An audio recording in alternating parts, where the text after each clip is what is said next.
Rod Nelson really wanted to fuck the man browsing the lube aisle. This wasn't the first time sexy brown eyes had been there. More like the third visit in the last 3 weeks, and every single one of them he spent in lubrication. Obviously, he was having a whole lot more sex than Rod was lately, which had him slightly cranky. Who knew that starting his own adult store would keep him so fucking busy? But then, people liked sex, so it made sense that traffic at the shop stayed steady.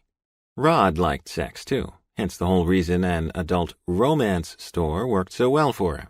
Sure, there was always the internet, and a good chunk of his sales came from there, but he realized a lot of people liked to buy their sex toys in person. There was something special about checking out the product rather than clicking a button. Plus, 3/4 of his business came from spontaneous couples who wanted to add a little spice to their night. Drinking helped with that. He watched as Brown Eyes grabbed a bottle of Easy Ride, apparently his preferred brand, before making his way to the counter. As he approached, Rod straightened from his slouched position over the counter. Don't hit on customers, don't hit on customers, don't hit on customers. Please let the customer hit on me. Will that be all for you today? Rod asked, as Brown Eyes set his lube on the counter, 1 bottle a week, just as he'd done before. In a gravelly voice, the man said, Yep, just like always. And then he winked. Fucking winked one of those sexy brown eyes at him. Great. Obviously the guy was a sadist and wanted to torture him. Brown Eyes glanced at Rod's name tag and then chuckled. Rods and Ends has a whole new meaning now. He'd had the name picked out before he even applied for the loan for his new shop. It was smaller than where he used to work, but this place was his, and that was all he cared about. I have a good sense of humor. What can I say? Brown Eyes nodded. He had long, thick, dark lashes and equally dark eyes. They were mysterious, which sounded like a fucking cliché, he knew, but it was true. He was taller than Rod himself, with lean, hard muscle that didn't come from the gym.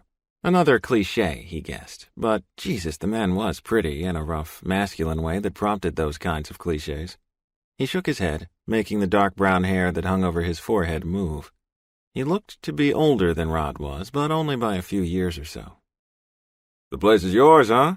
He asked, and Rod realized he was staring. He'd always had a weakness for pretty, rugged men, and this guy was exactly that. Yeah, it's only been a few months. I used to work about half an hour away from here, but some friends of mine talked me into trying to get a place of my own, and here we are. He hated to admit Nick and Bryce had been right.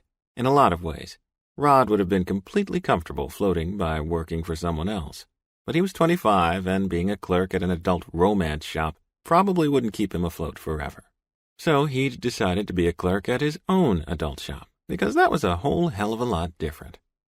Rod let his eyes scope out the aisles of the store. There was a couple in the back, but other than them and Brown Eyes, the place was empty. What about you? What do you do? He asked. He held up his hands. They were beat up, but strong hands, with veins running the length of them, calluses on the pads of his thick fingers. Looking closer, he noticed what looked like grease around his cuticles. It fit with his faded, slightly low-slung jeans with a hole in one of the knees.